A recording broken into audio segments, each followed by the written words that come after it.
Let me tell you something strange about silence in the digital age. We live in a world where almost everything is shared. Birthdays, coffee cups, sunsets, tears, laughter, even pain dressed up with filters. Yet some people stay completely invisible. They scroll quietly, observe deeply, but rarely, if ever, post. You might even know someone like that. Maybe you are someone like that. And here's the question that always lingers in people's minds. Why?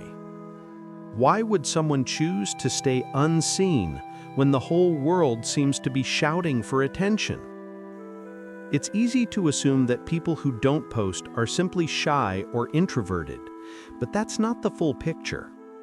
Beneath the surface, there's an entire psychology at play, one that speaks volumes about human nature, self-perception, and the quiet rebellion against a culture obsessed with visibility.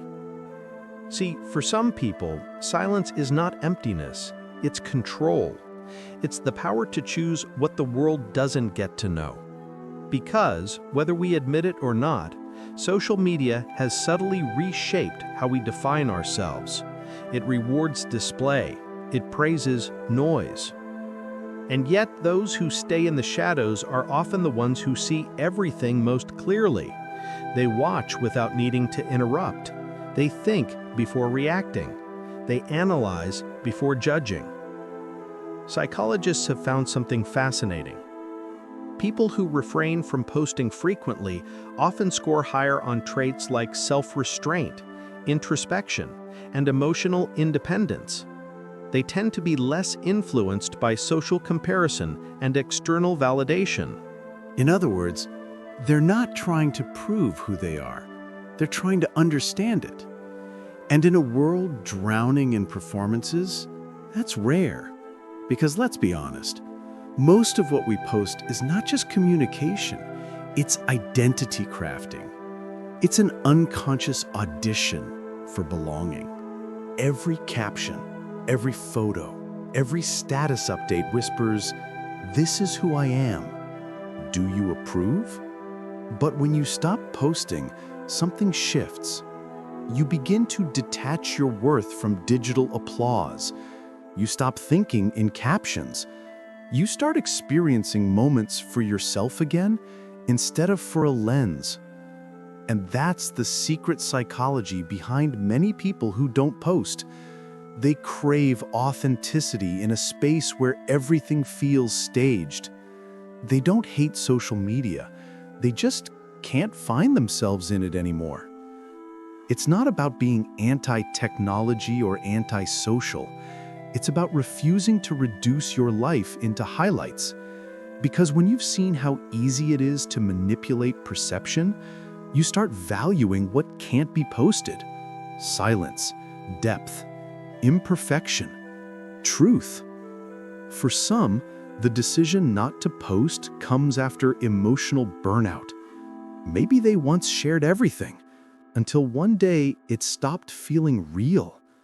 They realized that every time they shared something beautiful, they felt an invisible pressure to keep outdoing it. They weren't living anymore. They were performing. So they quit, quietly. No announcement, just a slow disappearance from the feed. But here's what's often misunderstood. Not posting doesn't mean not feeling. It doesn't mean they don't care. It often means they care too much about presence, about meaning, about protecting what's sacred. There's a concept in psychology called psychological ownership. It's the feeling that something belongs deeply to you, a thought, a memory, an experience. And when you post it, that sense of ownership fades a little. The moment becomes shared property, open to judgment, misinterpretation, even mockery. So people who don't post are often guarding their sense of ownership over life itself. They keep their moments untouchable, private, pure. And maybe that's not sadness or withdrawal. Maybe it's a quiet kind of freedom. Because think about it.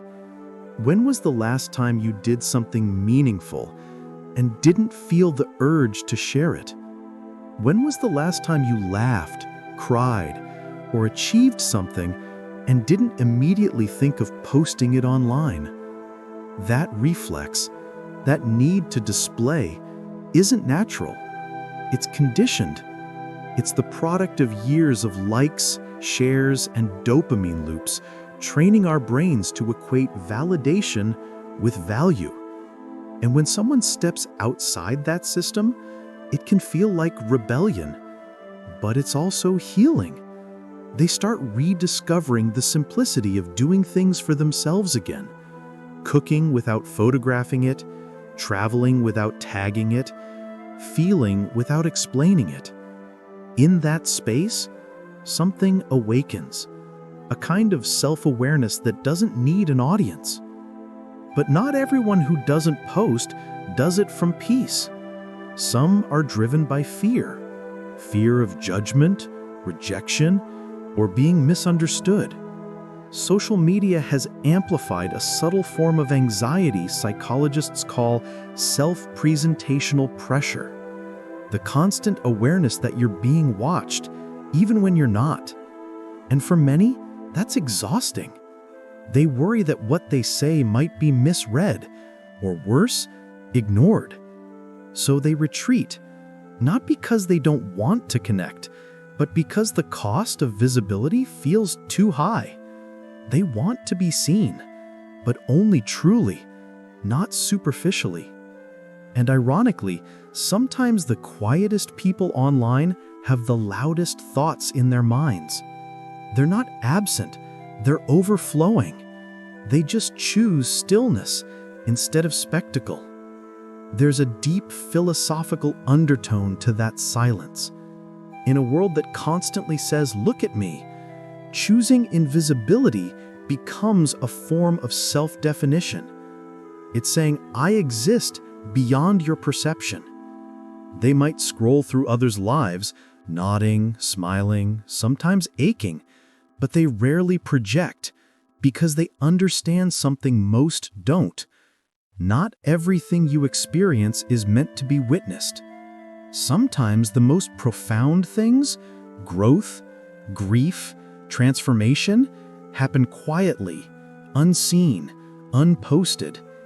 And when you've lived through enough private transformations, you start realizing that being unseen isn't the same as being insignificant. It's actually where identity is formed, not performed. So this is where the paradox lies. Social media was designed to connect us, yet it often leaves people feeling more isolated than ever before. When you don't post, you stop chasing digital closeness and start rebuilding real ones.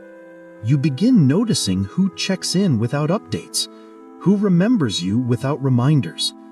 That kind of connection, raw, unbroadcasted, feels heavier, warmer, and infinitely more real.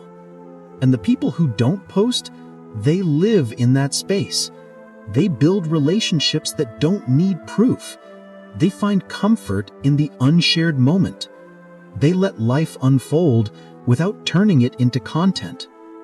Part of this is about identity security, knowing who you are even when nobody's watching. When you're comfortable in your own company, you don't need an audience to validate your worth. That's not arrogance, it's peace. And ironically, the same people who don't post often have the most interesting stories to tell, but they save them for when you're sitting across the table, not across a screen. Because real connection to them isn't measured in comments or likes, it's in shared silence, in eyes meeting, in laughter that doesn't need witnesses. These are the people who carry worlds within them, who process deeply, observe constantly, and understand quietly. They don't need the world to applaud their existence, they just need to live it.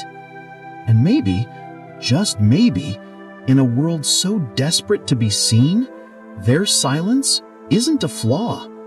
It's a mirror A reminder that not everything meaningful has to be shared. That sometimes the most human thing you can do is keep something entirely for yourself. You know what's fascinating? The longer someone stays off social media, the more they begin to see the world differently. Colors look richer, time feels slower, conversations feel fuller. It's as if stepping away from the noise makes everything real again.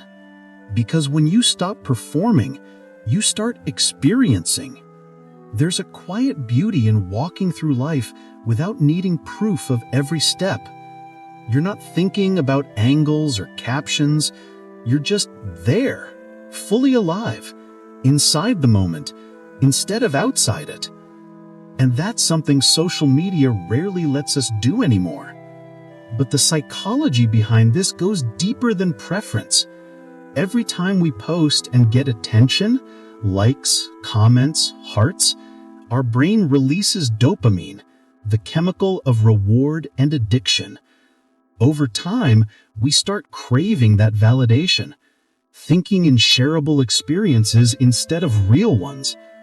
Now imagine someone who resists that loop, someone who deliberately disconnects from the dopamine cycle. That's not disinterest, that's discipline. It takes self-awareness to resist something built to keep you hooked. People who don't post often have a strong internal locus of control. Their sense of worth comes from within, not from approval. They don't need the digital echo of "you're enough" to believe it. Studies show that those who take long breaks from social media often feel more emotionally stable and satisfied with life. Because when your identity isn't constantly mirrored back to you, it becomes solid. It becomes real.